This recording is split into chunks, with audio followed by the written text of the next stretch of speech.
Bayede khehla lami njani mkhulu?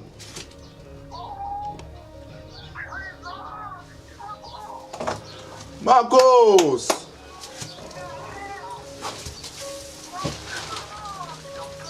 Bantu ngakusiza ngani khehla? Ngizohlola mkhulu into zami ayihambi kahle khehla edala.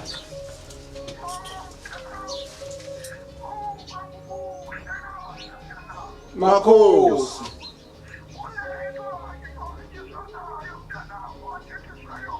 Makhosi.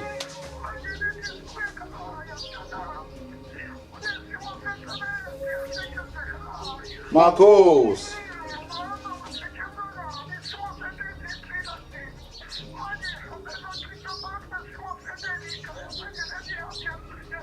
Makhosi. Makhosi. Makhosi. Makhosi.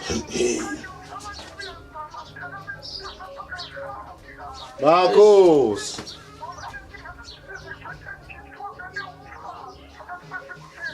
Makhosi.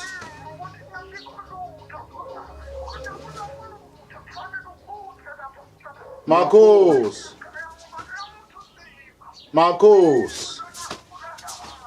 Oh, khehla lami kunzima. Makhosi. Bayede khehla lami.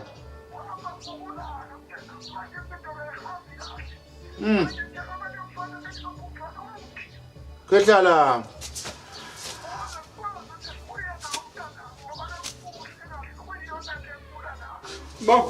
Makhosi khehla lami haya nawe umkhulu ekhuluma lapha awuchaze ubukhona nokwaziwa lokusho umkhulu khehla. Kunjalo mkhulu, ngicela ngisho ukukhuluma mkhulu ngoba ngithole kanzima mkhulu.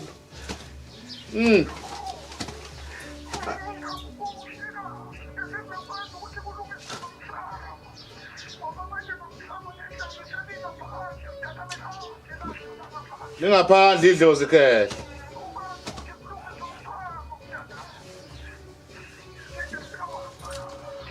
Oh khehla lami nangi phela manje ekhala khehla manje simsiza kanjani mkhulu? Kunjalo mkhulu, ngithole kanzima mkhulu.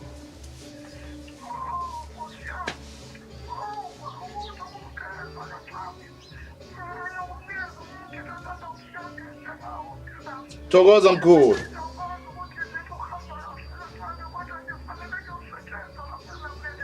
Kuyosetshenzwa mkhulu.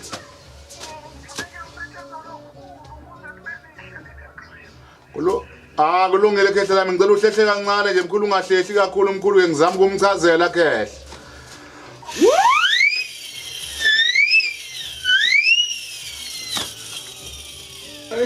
Baba ngihlula ngisho ukukhuluma lezi zinto ezikhulunywa lapha ngihlula ngisho ukukhuluma ngoba ngisho baba washona ngendlela engayibonanga manje ngithole kanzima akukho nje okulunga empilweni yami ngithole kanzima mkhulu ngikho ngizocela ukusizakala phezulu ekhaya ngoba ngale lo omunye umuntu wakwaSimelane wathi wasizakala lapha ekhaya uyena ozongilethela lapha wangineza ngisho inombolo la ekhaya njoba ngila ekhaya mkhulu ngicela uzosizakala ngiyaxolisa ukukuthola ngenyembezi mkhulu uxakeke. Hayi kulungile wensizwa sizosebenza njengoba sebeshila abantu abadala uzawuphuma khehla nje ulinde lapha sikwazi ukufaka abanye ube sesikwazi ukukusiza khehla.